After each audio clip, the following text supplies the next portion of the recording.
Doctor Mohammad ইউনূসের জামানাতে দিল্লির সঙ্গে ঢাকার সম্পর্ক রীতিমতো তলানিতে পৌঁছে গিয়েছে এবং ওই সময়টিতে বাংলাদেশ এবং ইন্ডিয়ার মধ্যে রীতিমতো একটি যুদ্ধাবস্থা বিরাজ করছে। ইন্ডিয়া এবং তাদের যে সকল মিডিয়া রয়েছে, অনেকে এগুলোকে গদি মিডিয়া বলেন, মানে নরেন্দ্র মোদীর অনুগত, তারা সীমান্ত অঞ্চলে ইন্ডিয়ার সৈন্য সমাবেশ, যুদ্ধ বিমান স্থাপন, তারপর মাঝারি পাল্লা, স্বল্প পাল্লার ক্ষেপণাস্ত্র, মানে আমেরিকা এবং ইরানের যুদ্ধ নিয়ে ইসরায়েল, ইরান এবং আমেরিকা যেভাবে পরস্পরের বিরুদ্ধে প্রচার করছে, ডক্টর মোহাম্মদ ইউনূসের জামানাতে ভারত এবং বাংলাদেশের মধ্যে যে যুদ্ধাবস্থা ছিল, এটি ভারতীয় মিডিয়া এবং সামাজিক যোগাযোগ মাধ্যম রীতিমতো এটিকে বিশ্বযুদ্ধ বানিয়ে ফেলেছিল। এবং তাদের সেই বিষাদের সঙ্গে আবার বাংলাদেশে যারা ইনকলাব মঞ্চে প্রমোটার ছিলেন, দেশের বাইরে কিছু ইউটিউবার আছেন, কিছু ইসলামপন্থী সংগঠন আছেন, তারাও মানে তাদের রাজনীতির যে স্বার্থ, সেই রাজনীতির স্বার্থে ভারত বিরোধিতাকে মনে করেছিলেন যে এটা একটা দারুণ ব্যবসা, নিদারুণ ব্যবসা। জনগণের আবেগ নিয়ে, সেন্টিমেন্ট নিয়ে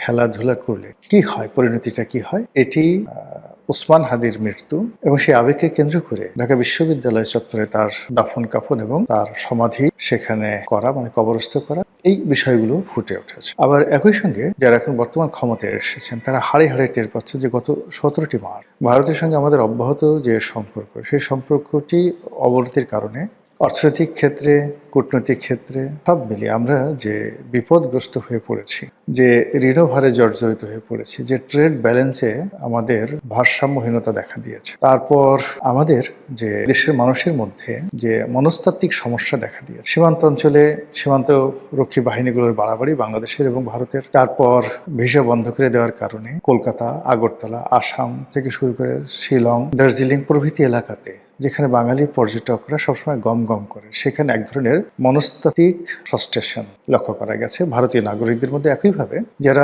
প্রতিনিয়ত ভারতে চিকিৎসা করেন, এবং আমাদের দেশে লক্ষ লক্ষ মানুষ রয়েছেন যারা ভারতে হার্ট লাগিয়েছেন, মানে হৃদয়ের চিকিৎসা করিয়েছেন, মস্তিষ্কের চিকিৎসা করিয়েছেন, চোখের চিকিৎসা করিয়েছেন, এবং 3 মাস, 4 মাস, 6 মাস অন্তর অন্তর গিয়ে এগুলো আবার তাদেরকে পরীক্ষা করে আসতে হয়। এই মানুষগুলো গত 17 মাসে ইউনূসের জামানাতে রীতিমতো জাহান্নামে ছিলেন। এই অবস্থা থেকে মুক্তি পাওয়ার জন্য ভারত খেলে দিয়েছে, ডক্টর মোহাম্মদ ইউনূসকে এমন খেলা খেলে দিয়েছে যে উনি এবং ওনার যারা সহযোগী, তাদের জীবন যৌবন মানে সবকিছু রীতিমতো হারাম হয়ে গিয়েছে। অন্যদিকে তড়ি ঘড়ি করে রাজনীতিতে এত দ্রুত কতগুলো সিদ্ধান্ত এসেছে, এত দ্রুত পরিবর্তন এসছে, এবং বাংলার মসনদে আমরা এখন যাদেরকে ক্ষমতার আসনে দেখতে পাচ্ছি, তাদের অভিষেকটা এতটা নাটকীয় ভাবে হয়েছে যে এখনো পর্যন্ত আমরা বিশ্বাস করতে পারছি না। কি দেখছি, কি হচ্ছে, যা দেখছি তাকে স্বপ্ন নাকি বাস্তব। আবার সেই খাল কাটা, আবার সেই ছাগল লালন পালন, আবার সেই খেজুর প্রকল্প, চারিদিকে রই রই রব, হই হই রব, মানে উন্নয়নের জোয়ার, নতুন সরকারের উন্নয়নের জোয়ার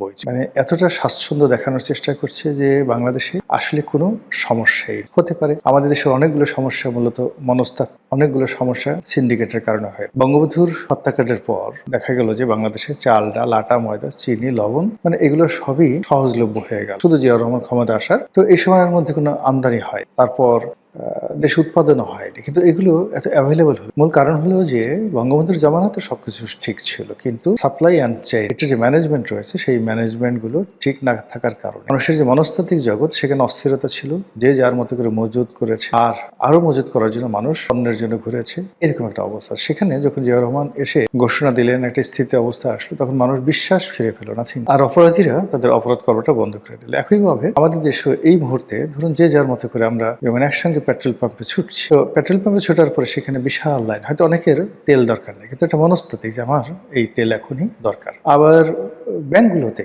টাকা দরকার, এখন আপনার দরকার নেই, ব্যাংকে পড়ে আছে, কিন্তু আপনার অবিশ্বাসই করেন আপনি এমন দৌড়, যে এই দৌড়ের কারণে অনেকগুলো ব্যাংক রীতিমতো দেউলিয়া হয়ে পড়লো এটার জামানাতে, ডক্টর মোহাম্মদ ইউনূসের জামানাতে। ইসলামী ব্যাংক, বাংলাদেশের সবচেয়ে বড় ব্যাংক ইসলামী ব্যাংক বাংলাদেশ যেটা আছে, বা বাংলাদেশ ইসলামী ব্যাংক, এটাও বন্ধ হয়ে যেত। এটা সামহাও বাংলাদেশ ব্যাংক যদি এটাকে তুলে না ধর, 10,000, 12,000, 20,000 কোটি টাকা মানে তাদেরকে শর্তহীনভাবে লোন দিয়ে এই ব্যাংকটাকে বাঁচিয়ে রাখা হয়েছে, আদারওয়াইজ এটাও কিন্তু শেষ হয়। এই সবই হয় কিন্তু অবিশ্বাস থেকে। এখন এই যে নতুন একটা সরকার আসছে, পরিবর্তন আসছে, এই জন্য অনেক মানুষ বিশ্বাস ফিরে পেয়েছে। বিশ্বাস ফিরে পাওয়ার কারণে কিন্তু আপনি দেখেন যে মানুষ ছুটছে, চেষ্টা করছে, হতাশা থেকে অনেক মানুষ বের হয়ে আসছে। তো এই হতাশার থেকে বের হয়ে আসার মধ্যে আনন্দের সংবাদ হলো ভারতের সঙ্গে খুব একটি দহরম মহরম সম্পর্ক যাচ্ছে।